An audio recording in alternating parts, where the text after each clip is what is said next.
Salam saudaraku, kembali bersama dengan saya dalam renungan harian saat ini. Tuhan Yesus memberkati setiap kita.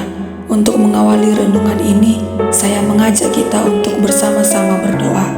Tuhan Yesus, kami buka hati kami untuk kebenaran firman-Mu yang setiap hari menguatkan kami, menegur kami, dan meneguhkan kami di dalam kasih-Mu. Kami berdoa dalam nama Yesus. Amin. Kutuk merupakan sebuah keadaan atau hukuman yang timbul karena pelanggaran terhadap kehendak Allah. Kutuk bukan hanya sekedar kesialan atau nasib buruk, melainkan akibat dari dosa dan ketidaktaatan manusia kepada Allah. Sejak manusia jatuh ke dalam dosa, hubungannya dengan Allah menjadi rusak, dan dosa itu membawa berbagai konsekuensi dalam kehidupan. Namun, kasih Allah tidak berhenti pada penghakiman.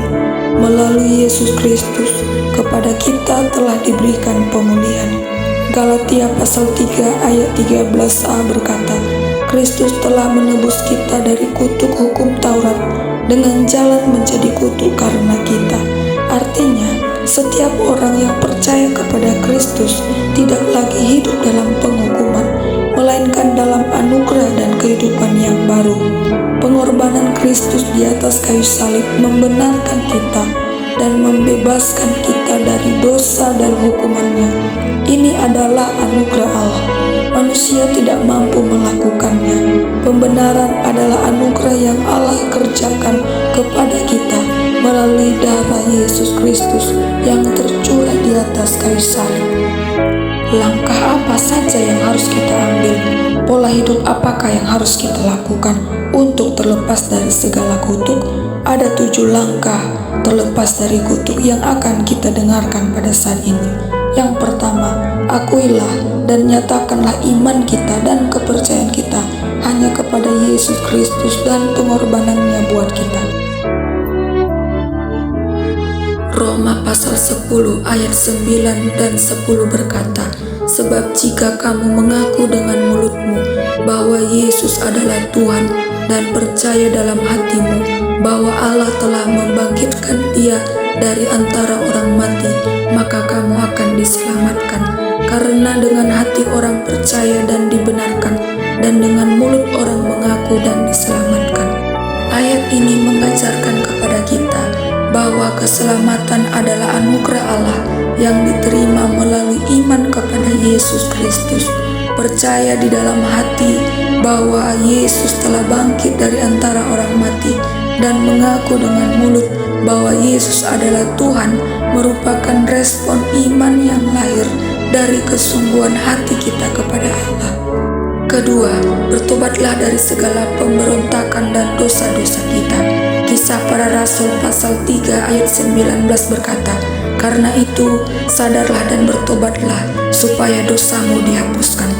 Coba kita renungkan, kesalahan apa yang telah kita lakukan mendukakan hati Tuhan? Kebiasaan buruk apakah yang masih belum bisa kita lepaskan? Maka hari ini sadarilah, mintalah pengampunan daripada Tuhan dan berjanjilah untuk tidak melakukannya lagi. Ucapkanlah doa ini. Dengan ini aku berhenti memberontak dan melawan, dan berhenti dari semua dosa-dosaku, dan aku bersedia menundukkan diriku kepadamu, ya Tuhan. Yang ketiga, mintalah pengampunan kepada Tuhan atas semua dosa yang telah kita lakukan. 1 Yohanes pasal 1 ayat 9 berkata, jika kita mengaku dosa kita, maka Ia adalah setia dan adil, sehingga Ia akan mengampuni segala dosa kita dan menyucikan kita dari segala kejahatan. Tuhan kita adalah Maha Pengampun. Dia telah mengatur dengan sangat jelas bagaimana dosa kita diampuni. Ia merelakan nyawanya demi kita manusia yang berdosa ini. Keempat, ampunilah semua orang yang pernah menyakiti atau berbuat salah kepada kita.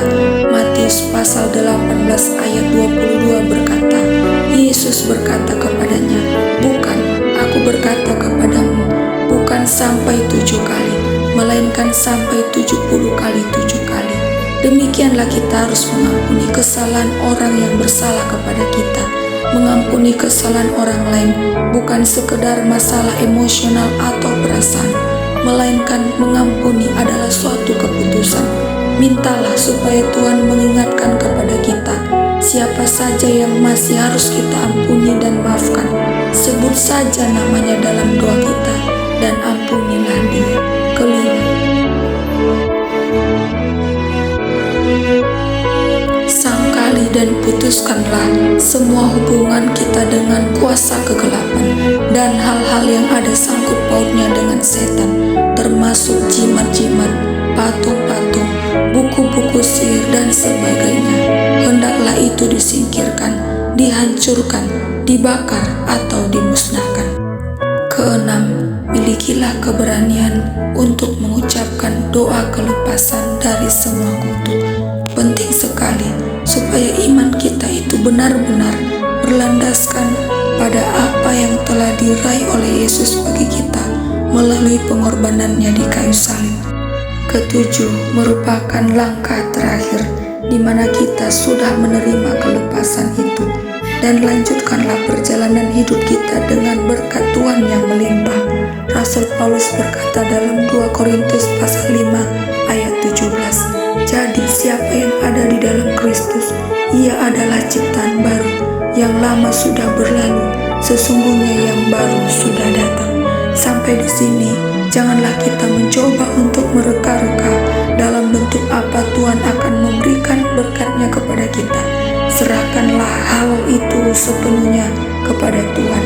Biarkan saja Tuhan melakukan itu, entah bagaimana dan kapan ia akan melakukannya. Hal itu tak perlu kita pusingkan. Yang penting kita harus membuka diri secara total tanpa syarat apapun untuk menerima segala sesuatu yang Tuhan ingin lakukan dalam kehidupan kita, dan melalui kita semua berkatnya itu akan terus melimpah. Sungguh menggairahkan untuk melihat bagaimana Tuhan akan meresponi hal itu bagi kita. Demikian renungan harian saat ini. Tuhan Yesus memberkati. Mari kita berdoa. Tuhan Yesus, kami percaya bahwa Engkau adalah anak Allah dan bahwa hanya Engkaulah jalan satu-satunya bagi kami untuk menerima keselamatan yang kekal itu, dan bahwa Engkau telah menjalani hukuman mati untuk mewakili kami di atas kayu salib, dan bahwa Engkau kemudian telah bangkit kembali dari kubur. Dengan ini ya Tuhan, kami berhenti dari segala sikap kami yang memberontak terhadap Engkau, dan kami mau berhenti dari semua dosa kami, serta kami mau menundukkan diri hanya kepadamu saja ya Tuhan dan Raja kami.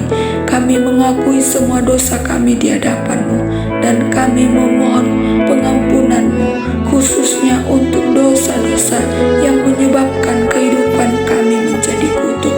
Bebaskan kami ya Tuhan, pulihkan kami ya Tuhan, lepaskan kami dari segala akibat dosa-dosa nenek moyang kami, akibat dosa-dosa yang menyebabkan kutuk itu telah dilepaskan dari kami. Di dalam nama Tuhan Yesus, kami menyangkali dan memutuskan hubungan kami dengan apapun juga yang bersifat okkultisme. Sekiranya kami masih memiliki benda-benda yang berhubungan dengan kuasa gelap tersebut, maka dengan ini kami berjanji untuk membakar dan memusnahkannya. Kami membatalkan segala bentuk tuntutan iblis atas diri kami di dalam nama Tuhan Yesus.